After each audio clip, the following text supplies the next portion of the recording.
रविवार की सुबह हर तरफ शांति छाई हुई थी। बड़े से घर में हर कोई आराम करने में व्यस्त था। अचानक सुमित्रा देवी के कमर में अचानक से दर्द होता है और उसके कमरे से दर्द भरी आवाज आती है। अरे बाप रे, मेरी कमर, मेरा सर और मेरी कमर बहुत दर्द कर रहे हैं। अरे बाप रे, कोई तो आओ। प्रिया अपने कमरे में कपड़े तय कर रही थी। आवाज सुनकर वो दौड़कर अपनी सास के पास में आती है और उसके बाद राज भी अपने ऑफिस के कागजात छोड़कर चिंतित होकर अपनी माँ को देखने आता है। माँ जी, आपको क्या हुआ? अरे यार, तबीयत ठीक नहीं लग रही आपकी। कहीं दर्द तो नहीं हो रहा माँ जी? माँ, आपको कैसा लग रहा है? तुरंत डॉक्टर को बुलाऊं या हम हॉस्पिटल चलें? नहीं बेटा, कोई बात नहीं, बस थोड़ा सा चक्कर आ रहा है और कमर में दर्द है। प्रिया, आज तुम्हें ही सबका नाश्ता बनाना पड़ेगा। बस भी करो, मैं तो बिस्तर से उठ भी नहीं पा रही हूँ। प्रिया का चेहरा एकदम से पीला पड़ जाता है। उसे एहसास होता है कि पूरे घर में 12 लोग हैं और उसने कभी भी इतना खाना नहीं बनाया था। उसके हाथ पांव ये सुनकर ही कांपने लगते हैं। ओह गॉड, अब मैं क्या करूं? 12 लोगों का नाश्ता बनाना पड़ेगा। मुझे तो ठीक से पराठे बनाने भी नहीं आते हैं। ये क्या मुसीबत है यार। प्रिया, घबराओ मत, तुम कर लोगी। जरूरत हो तो मैं तुम्हारी मदद कर दूंगा। एक काम करते हैं, मिलकर बनाते हैं। रसोई में प्रिया हैरानी से खड़ी हुई थी। सामने आलू पड़े हुए थे, सब्जियां तैयार थी, दाल रोटी रखी हुई थी। सारी तैयारियां हो चुकी थी, लेकिन प्रिया को तब भी समझ में नहीं आ रहा था कि वो शुरुआत कहां से करे। तभी वो घड़ी देखती है और सुबह के 9 बजे थे। 12 लोगों के लिए कितने पराठे चाहिए होंगे? 20, 25 और कितनी सब्जी बनानी होगी? बस भी करो यार, ये क्या मुसीबत आ गई। तभी अचानक उसकी नजर किचन काउंटर पर रखे मैगी के 10-12 पैकेट्स पर पड़ती है। एक आइडिया उसके दिमाग में अचानक आता है और उसके चेहरे पर खुशी की मारी चमक दौड़ पड़ती है। अरे वाह, ये क्या बात है। मैगी बना देती हूँ सबके लिए, जल्दी भी बन जाएगी और टेस्टी भी होगी। उम्मीद करती हूँ कि सब लोगों को मेरे हाथों की बनाई हुई मैगी बहुत पसंद आएगी, क्योंकि मुझे मैगी बनानी तो अच्छे से आती है और छोटे बच्चे तो मैगी खा ही लेंगे और बड़े लोग एक दिन के लिए एडजस्ट तो कर ही सकते हैं ना। उम्मीद है कि कल तक माँ जी की तबीयत भी बिल्कुल ठीक हो जाएगी। वाह, हो गई तैयार। अब सब कहेंगे कि प्रिया ने कमाल कर दिया। मैगी भी बनी और मेहनत भी कम ही लगी। और इसके बाद में सुबह के 10 बजे बड़े से डाइनिंग टेबल पर सभी 12 लोग बैठे हुए थे। ताऊ जी, चाची जी, दादी माँ, छोटू और बाकी के सभी आए हुए रिश्तेदार। प्रिया भी बड़े बड़े कटोरों में गर्मा गर्म मैगी परोसकर सबके सामने रखती है। अरे ये क्या है भाई, बाप रे बाप, रविवार की सुबह भी मैगी, ये भी कोई बात होती है क्या? हद है। हे भगवान, हमारे पुराने जमाने में रविवार को खीर पूड़ी हलवा पराठा होता था। ये क्या चाइनीज बाल परोस रही हो बेटा? दादी, ये चाइनीज बाल नहीं है, ये मैगी है। आप खाकर देखिए, आपको पसंद आएगी और ये जल्दी भी बन गई। छे छे छे, मुझे नहीं खाना है ये खाना। घर में कोई ढंग का नाश्ता नहीं बनना है क्या, या तुम्हें कुछ बनाना नहीं आता? प्रिया की आंखों में आंसू छलक आते हैं, उसका गला भर आता है। राज तुरंत ही उसे संभालते हुए उसके पास जाता है और कहता है, अरे चुप करो सब लोग, बस भी करो। कम से कम उसने कोशिश तो की। माँ बीमार है, इसलिए प्रिया को अकेले बनाना पड़ता है सब। मुझसे गलती हुई, मैं ये मानती हूँ, लेकिन मुझे कभी इतना सारा खाना बनाना नहीं सिखाया गया है। मैं ही क्या करती, आप ही बताइए ना। मैं हमेशा जब भी रसोई में जाती हूँ तो माँ जी सुबह का नाश्ता बनाती है। अचानक सुमित्रा देवी कमरे के दरवाजे पर आती है। उसकी आवाज सुनकर सभी लोग चुप हो जाते हैं और उसकी तरफ बड़े ही प्यार से देखने लगते हैं। क्या चल रहा है यहाँ पर और इतना शोरगुल क्यों है? मेरी सर और कमर में दर्द हो रहा है, फिर भी तुम लोगों को समझ में नहीं आता कि थोड़ा सा शांति बनाए रखो।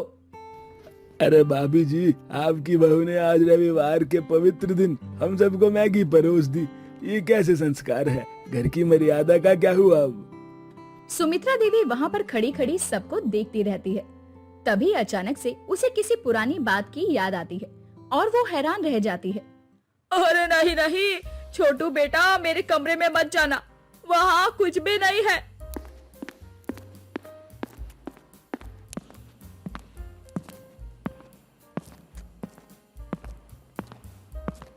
दादी दादी, ये क्या है आपके तकिए के नीचे छिपा हुआ? और ये देखो, मैगी का डब्बा भी मिला आपकी अलमारी से मुझे। अब सबकी नजरें जाकर दादी माँ पर टिक जाती है और उनका चेहरा शर्म से लाल हो जाता है। अरे वो यार, ये दवाई है बेटा। हाँ, डॉक्टर ने कहा था ये खाने के लिए। ये मेरी स्पेशल दवाई है, इसको रख दे। वाह माँ जी वाह, क्या बात है। आप भी छुप छुप कर मैगी खाती हैं, तो फिर प्रिया को क्यों डांट रहे थे? इसी बीच चाची जी के मोबाइल फोन पर अचानक से चाइनीज रेस्टोरेंट का ऑर्डर कंफर्म होने का लाउड मैसेज टोन बजता है। सब अब हैरानी से उसे देखने लगते हैं। अरे यार, ये मैसेज कैसे आ गया अभी? अरे बाप रे बाप, मैंने तो कल रात चाइनीज ऑर्डर किया था, चाउमीन मंगाई थी मैंने तो। अच्छा, तो ये बात है। सब अपना अपना गुप्त शौक रखते हैं। ठीक है, सिर्फ प्रिया अकेली गलत नहीं है। कमाल है। अचानक से सुमित्रा देवी की कमजोर आवाज गायब हो जाती है। वो बिल्कुल सीधी तनकर खड़ी हो जाती है। सबको एहसास होता है कि वो तो बिल्कुल ठीक थी। अरे ये क्या माँ जी, आप तो बिल्कुल ठीक लग रही हैं। अभी कुछ देर पहले तो आप काफी ज्यादा कमजोर नजर आ रही थी।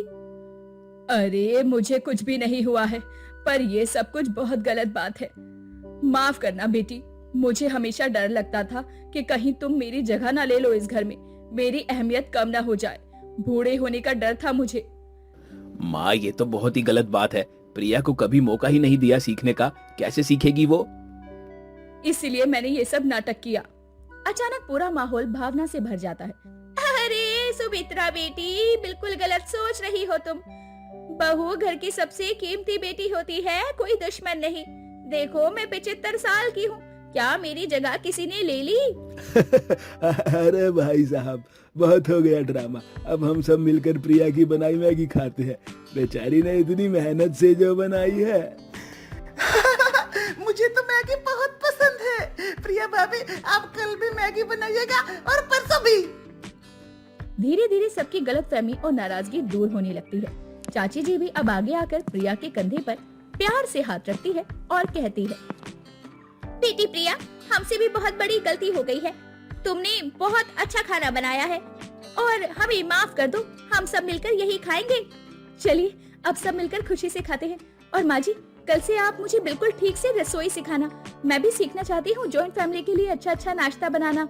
हाँ मेरी प्यारी बेटी, कल से ही नहीं, आज से ही सिखाऊंगी। तुम मेरी सबसे समझदार और सुंदर सी शिष्या बनोगी, जिसे मैं सारे गुण दूंगी कि रसोई को कैसे संभाला जाता है। ठीक है ना? फिर अचानक से राज के दिमाग में एक शानदार आइडिया आता है और वो खुशी से तालियां बजाता है। अरे सुनो सुनो, एक काम करते हैं, मैगी के साथ साथ पराठे भी बनाते हैं। एकदम नया कॉम्बिनेशन हो जाएगा। वाह वाह वाह, मैगी पराठा फ्यूजन, ये तो जबरदस्त और कमाल का आइडिया है। इसे तो खाने में भी मजा आएगा और हम सब लोगों को कुछ नया खाने को भी मिल जाएगा। अरे वाह, लगता है आज का दिन हमेशा के लिए यादगार और खास बनने वाला है।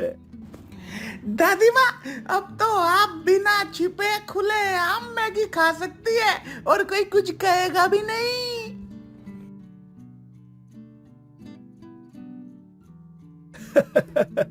अब तो लगता है हर रविवार कुछ ना कुछ नया एक्सपेरिमेंट करते रहेंगे। मजा आएगा।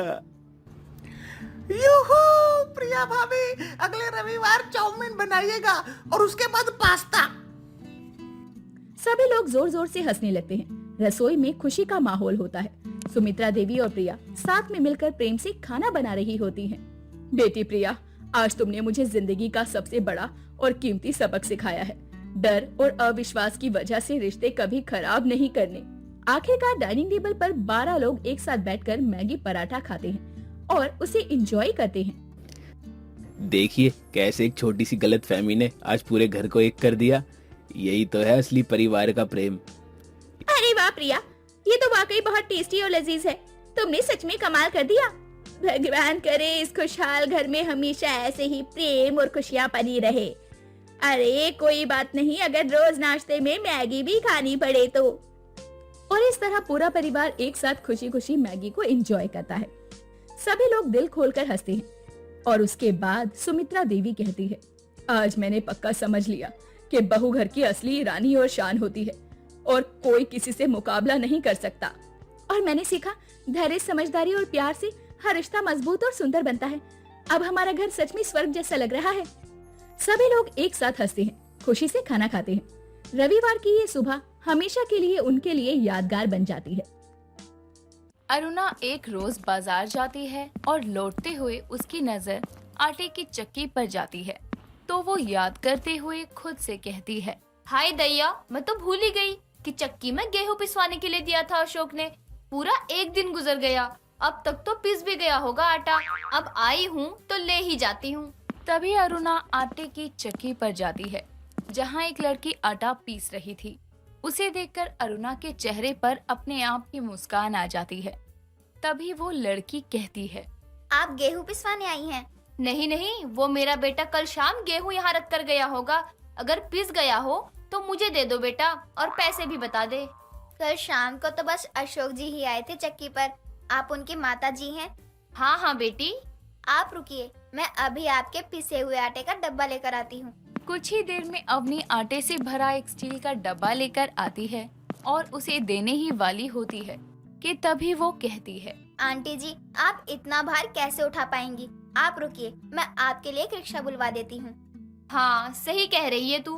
वैसे ही बाजार में चलकर मेरे पैर दुख रहे हैं। वैसे तुम्हारा नाम क्या है? मेरा नाम अवनी है आंटी। बहुत सुंदर नाम है। कितनी संस्कारी लड़की है, लेकिन लगता है गरीब है बेचारी।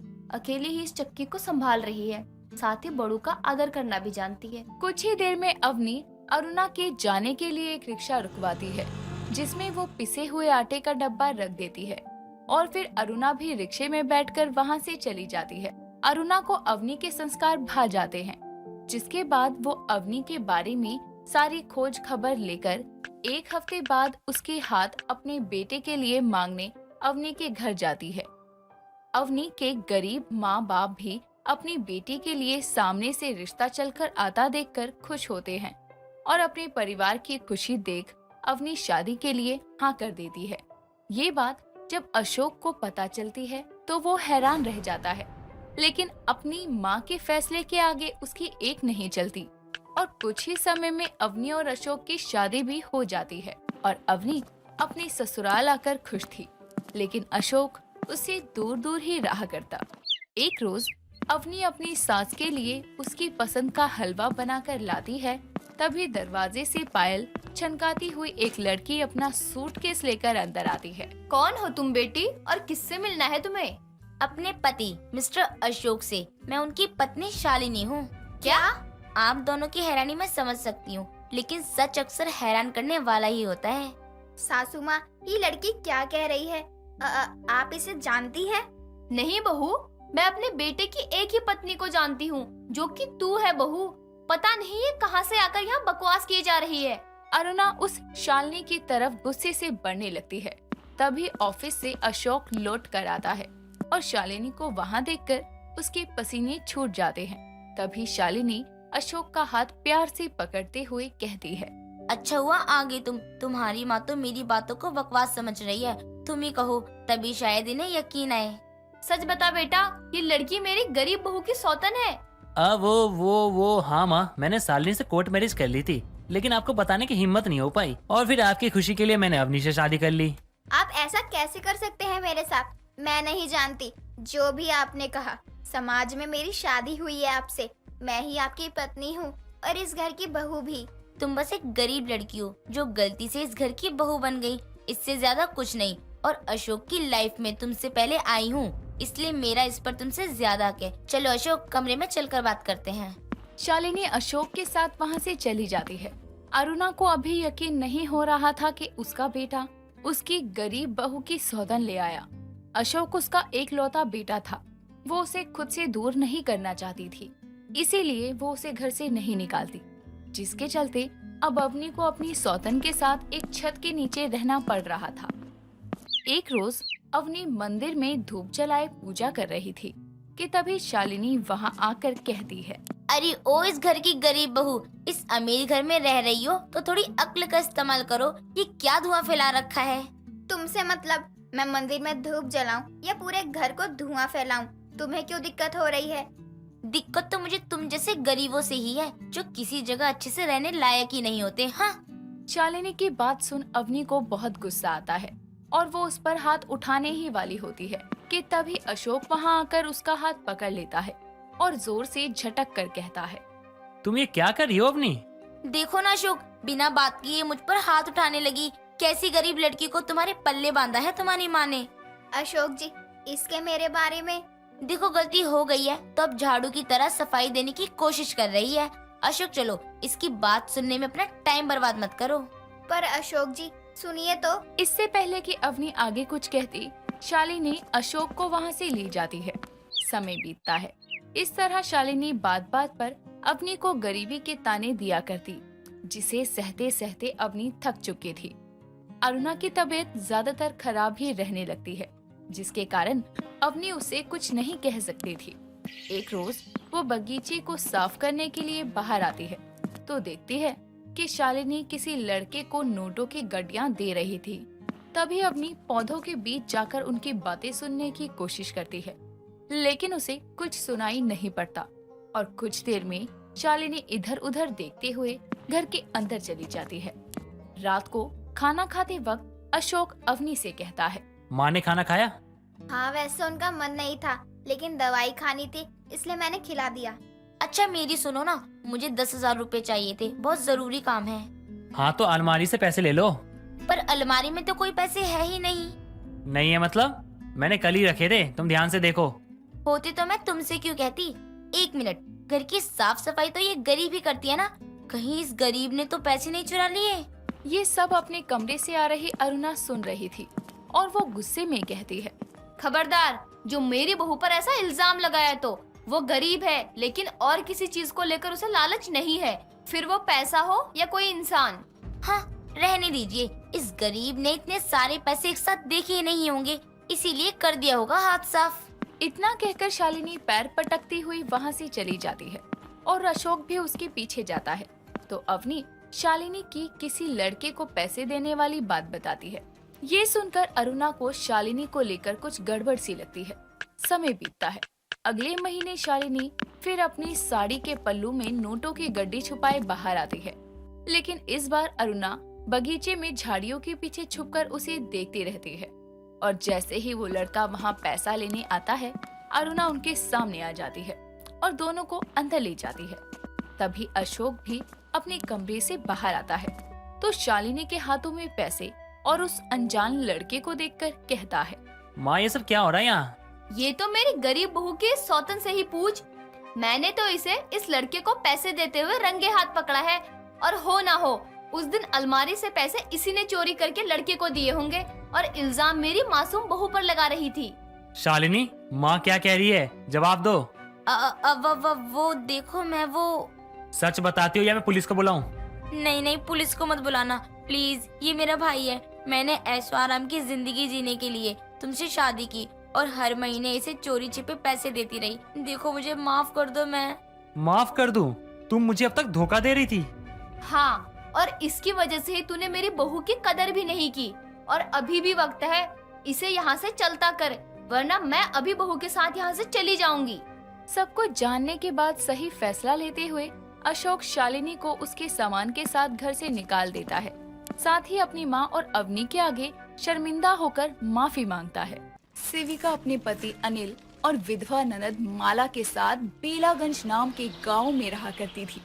अधिक धन संपत्ति ना होने की वजह से उनके घर के हालात काफी खस्ता थे। गरीबी में जैसे तैसे दिन गुजर रहे थे। अनिल आसपास के लोगों के खेतों में काम करके घर चलाने के लिए दाना पानी जोड़ लेता था। ऐसे ही एक सुबह सेविका अनिल से कहती है, सुनिए जी, कुछ दिनों बाद फसलें कट जाएंगी, फिर घर में खाने पीने के दाने कैसे आएंगे? तब तो आपके पास कोई काम भी नहीं होगा। जानता हूँ, पर अब मैं क्या करूँ? मैं पढ़ा लिखा भी नहीं हूँ जो कहीं शहर में दूर जाकर ही काम कर लूँ। मैं तो बस दिन रात भगवान से दुआ करती हूँ कि कोई ऐसा व्यापार हमारे हाथ दे दे जिससे हमारा दाना पानी चलता रहे। अमीरी भले ना दे, पर जीवन में सुख शांति दे। तुम चिंता मत करो, सब सही होगा। चलो मैं जाता हूँ, खेत में काम भी करना है। इतना कहकर अनिल घर से निकल जाता है और खेत पहुंचकर मेहनत मजदूरी करता है। कुछ वक्त बाद फसलें कट जाती है और अब अनिल के पास घर चलाने को कोई काम नहीं था, जिस वजह से वो परेशान होकर अपनी बीवी से कहता है, सुनो सेविका, मुझे नहीं लगता कि ऐसे ही औरों के खेत में काम करने से हम कभी अपने लिए अच्छे दिन ला सकते हैं। तो फिर क्या करें? करना क्या है, अब मैं शहर जाऊंगा, वहीं से कुछ काम करना होगा। जी ठीक है, जैसा आप सही समझे। मैं आपके हर फैसले में आपके साथ हूँ। हाँ भैया, ऐसे कब तक हम गरीब बने रहेंगे? कल को आपके बच्चे भी होंगे, पैसा तो चाहिए ही, और फिर मैं भी दूसरी शादी करूँ। ऐसे ही कुछ दिनों बाद अनिल काम की तलाश में गांव से दूर शहर चला जाता है, जहां जाकर वो देखता है कि लोग पानी बेचकर भी बहुत पैसे कमा रहे हैं। अनिल कई दुकानों पर जाकर काम की तलाश करता है, लेकिन उसे सिर्फ निराशा हाथ लगती है। थक हार कर वो एक पोहे की रेहड़ी लगाए रामा नाम के आदमी के पास रखे बेंच पर जा बैठता है और अपनी जेब से एक 10 रुपए का नोट निकालकर उसे देखते हुए कहता है, हे भगवान, भूख से जान जा रही है, पर मेरे पास तो बस ये 10 रुपए हैं। इस बड़े शहर में 10 रुपए में तो कोई मुझे हवा भी खाने को नहीं देगा, क्या करूं? अनिल की बातें रामा सुन लेता है। रामा उसके पास आकर उसके कंधे पर हाथ रखता है और मुस्कुराते हुए कहता है, अरे भाई ऐसे मत कहो, शहर बड़ा है तो क्या हुआ, हर किसी की जेबें नोटों से थोड़ी ना भरी है। लाओ ये 10 रुपए दो मुझे, मैं तुम्हें पोहा खिला देता हूँ, जिससे तुम्हारा पेट भर जाएगा। रामा की ये बात सुनकर अनिल उसे अपना 10 रुपए का नोट देता है, जिसके बाद रामा उसे एक प्लेट में गर्मा गर्म पोहे परोस कर देता है, जिसे खाकर अनिल बोलता है, अरे वाह भाई, ये तो बहुत ही अच्छा है और खाने में भी बहुत मजेदार है। मीठा नमकीन दोनों ही स्वाद आ रहा है इसमें तो। ये किस चीज से बना है भाई? ये चावल से बनने वाले चिवड़े से बनता है और बहुत ही जल्दी बनने वाला खाना है। ये किसी को नुकसान भी नहीं देता, साथ ही इसमें कोई ज्यादा मसाला, घी, तेल कुछ नहीं होता। ऐसे ही अनिल और रामा काफी बातें करके जिंदगी के किस्से शेयर करते हैं। बातों ही बातों में अनिल रामा को उसके शहर आने की वजह बताता है। रामा अनिल को गांव जाकर पोहे का ठेला लगाने को कहता है, जिसके लिए रामा उसकी मदद करने का वादा करता है। कुछ ही दिनों में रामा अनिल को अच्छे से पोहा बनाना सिखाता है और मदद के तौर पर कुछ पैसे और सामान देते हुए कहता है, ये लो अनिल, ये मेरी तरफ से तुम्हारे लिए।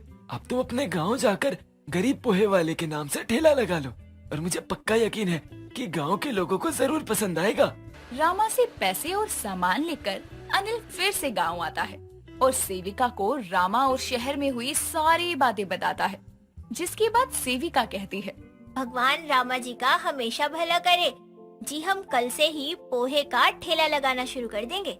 हाँ हाँ, हम कल से ही शुरू कर देंगे। इतना कहकर दोनों पति पत्नी गांव में अपना पोहे का ठेला लगाने की तैयारी करते हैं और अगली सुबह सेविका और अनिल अपने पोहे के ठेले का श्री गणेश करते हैं। कुछ समय तक तो ठेले पर कोई ग्राहक नहीं आता, पर दोपहर के वक्त गांव में रहने वाला हरिया अपनी बीवी पारो के साथ अनिल के ठेले के पास आकर कहता है, अरे अनिल भाई, ये क्या बेच रहा है? भाई ये पोहा है, खाने में बहुत ही हल्का और गुणों से भरपूर है और दाम भी ज्यादा नहीं है, बस 20 रुपए प्लेट। कहो तो दूं?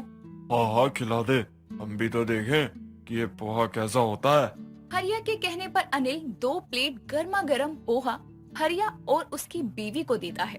दोनों पति पत्नी जैसे ही अनिल के हाथ का बना पोहा खाते हैं, उनके चेहरे पर बड़ी सी मुस्कान आती है और पारो कहती है, वाह वाह अनिल भैया, ये तो सच में बहुत ही ज्यादा बढ़िया है और कितना मुलायम भी है। 20 रुपए में इससे बेहतर खाना नहीं मिल सकता। हाँ अनिल, सच में ये बहुत ही अच्छा है। ऐसे ही दोनों पति पत्नी पोहा खाकर और अनिल को पैसे देकर वहाँ से चले जाते हैं। उनके जाने के बाद अनिल के पास गांव के और भी ग्राहक आते हैं। अनिल और सेविका दोनों ही अपने ग्राहकों को गर्मा गर्म पोहा खाने को देते हैं और खूब पैसे कमाते हैं। वक्त यूं ही बीतता जाता है और वक्त के साथ साथ अनिल का गरीब का पोहे का ठेला गांव वालों का सबसे पसंदीदा खाने का ठेला बनता है। अब सुबह से लेकर शाम तक अनिल के ठेले पर पोहा खाने के लिए लोगों की भीड़ लगा करती थी। ठेले की कमाई से सेविका और अनिल के घर के हालात भी सुधरने लगे। ऐसे ही एक शाम दोनों अपने दिन भर की कमाई को गिनते हुए कहते हैं, सेविका, रामा भाई की वजह से आज हम कहां से कहां आ गए। क्यों ना हम उनका धन्यवाद करने के लिए उन्हें अपने घर दावत पर बुला लें। जी जी क्यों नहीं, उनको फोन कर दो, कल ही उन्हें बुला लो। सही कह रही हो। आखिर हमारे इस काम और सफलता के कर्ता धर्ता तो वही हैं। दोनों की ये बातें चुपके से माला सुन लेती है और ये सब देख उसे बहुत जलन होती है और वो अपने मन ही मन सोचती है, कितना खुश हो रहा है मेरा भाई, और सारी की सारी कमाई अपनी बीवी को दिए जा रहा है। अपनी बहन का तो इसको ध्यान तक नहीं है कि मेरी कहीं और शादी भी करवा दे। अब देखना भैया, मैं कैसे तुम्हारे इस ठेले का मेला बंद करवाती हूँ। इतना कहकर माला वहाँ से चली जाती है और अनिल जल्दी से रामा को शहर में फोन मिलाता है। उसका हालचाल पूछने के बाद वो उसे कहता है, अरे रामा भाई, मैं और मेरी बीवी चाहते हैं कि कल तुम हमारे गांव में हमारे घर दावत पर आओ। मैंने गांव में गरीब का पोहा के नाम से ठेला लगाया है और अब मुझे मेरे ठेले से अच्छी आमदनी भी हो रही है, इसीलिए मैं चाहता हूँ एक बार तुम मेरे घर जरूर आओ। इतना कहकर अनिल कॉल कट कर देता है और अगले दिन अनिल के बताए अनुसार रामा उसके घर दावत पर आता है। रामा के आने की खुशी में अनिल सभी को फ्री में पोहा खिलाने की घोषणा करता है और बहुत सारा पोहा बनाकर तैयार करता है। और मौका पाते ही माला पोहे में पेट खराब करने की दवा मिला देती है और कुछ देर बाद सभी गांव वालों को जमा करके जैसे ही अनिल सभी को पोहा बांटने लगता है, तभी रामा उसे रोक देता है और अपने फोन में एक वीडियो प्ले करता है जिसमें माला का सारा सच कैद था। ये सब देखकर सबके होश उड़ते हैं और अनिल कहता है, माला, मैं कभी सोच भी नहीं सकता था कि तू मेरे साथ ऐसा करेगी। क्यों किया तूने ये सब? तो और क्या करती, आपको तो कोई ख्याल ही नहीं था कि आपकी एक विधवा बहन भी है। अरे जलन हो रही थी मुझे आपकी ये चमक देखकर, इसलिए मैंने ये सब किया ताकि आपको भी लोग ताने दे जैसे मुझे देते हैं। माला, अगर तुम्हारे साथ गलत हुआ है तो किसी के साथ गलत करके तुम्हारे साथ हुआ गलत सही नहीं हो सकता। ननन जी, ये सब आपका ही तो है, हमें आपसे ये उम्मीद नहीं थी आप ऐसा करेंगी हमारे साथ। सभी की बातें सुनकर माला का सर शर्म से झुक जाता है और वो सभी से अपने किए की माफी मांगती है, जिसके बाद रामा और अनिल दोनों मिलकर गरीब का पोहे के ठेले पर फिर से सभी के लिए दोबारा गर्मा गर्म पोहा बनाकर सर्व करते हैं।